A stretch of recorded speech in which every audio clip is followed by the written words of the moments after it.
கொள்கை எதிர முதல் மாநாட்டிலே ஒரு ஒன்றியத்தில் ஆளும் கட்சியை கொள்கை எதிரியாக அறிவிச்ச கட்சி நாங்க. அந்த கட்சியின் மாநில தலைவர் இதனை இது மாதிரி கீழ்த்தரமான ஒரு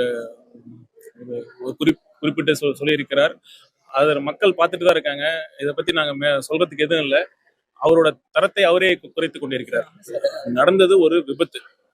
அதை வைத்து இந்த மாதிரி ஒரு மோசமான அரசியல் செய்வதை நாங்கள் விரும்பவில்லை. ஒரு அமைச்சர் அவர்கள் இது மாதிரி சொல்வதை நாங்கள் கண்டிக்கிறோம். உதயநிதி அவர்கள் தமிழக வெற்றி கழகம் ஆரம்பிக்கப்பட்டதே அவர்களை பார்த்துதான் சொல்றாங்க. உண்மைதான், திமுகவை பார்த்துதான் ஆரம்பிச்சோம். திமுக எந்த அளவுக்கு மோசமான ஆட்சி பண்ணிட்டு இருக்காங்க. ஒரு அனைத்து துறைகளிலும் ஊழல், இது வரலாற்றில் இல்லாத அளவுக்கு ஊழல் இருக்கு. இதெல்லாம் பார்த்து தான் ஆரம்பிச்சிருக்கோம். அது மாதிரி ஒரு ஜனநாயக மாண்பிற்கு முற்றிலும் எதிரான ஒரு குடும்ப அரசியல் பண்ணிட்டு இருக்காங்க. இந்த மாதிரி திமுக பண்ணிட்டு இருக்கிறதா அதை பார்த்து தான் நாங்க ஆரம்பிச்சிருக்கோம். மக்கள் இந்த திமுக தீய சக்தி வேண்டாங்கிற ஒரு தேவை இருந்தது. அதை பற்றி தான் இந்த கட்சி ஆரம்பிக்கப்பட்டது.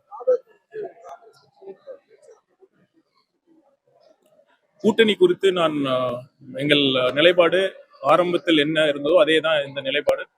எங்கள் தலைமையில் கூட்டணி குறித்து இறுதி முடிவு தலைவர் அவர்கள் அறிவிப்பார். இதை பற்றி அறிவிப்புகள் விரைவில் வரும்பொழுது பார்க்கலாம். நான் திரும்பவும் ஒன்று சொல்றேன். தலைவர் கடைசி கூட்டத்தில் சொன்னது போல நட்பு சக்திகள் வந்தாலும் வராவிட்டாலும் தமிழக வெற்றி கழகத்தின் அனைத்து தொகுதிகளிலும் தமிழக வெற்றி கழகம் தனித்து போட்டியிட்டு வெற்றி பெறக்கூடிய மக்கள் ஆதரவை தற்பொழுது பெற்றிருக்கு. தலைவர் அவர்கள் கண்டிப்பாக முதலமைச்சராக விரைவில் பதவி இருப்பாங்க. மக்களே நிராகரிச்சுட்டாங்க. அதெல்லாம் தேவையில்லை.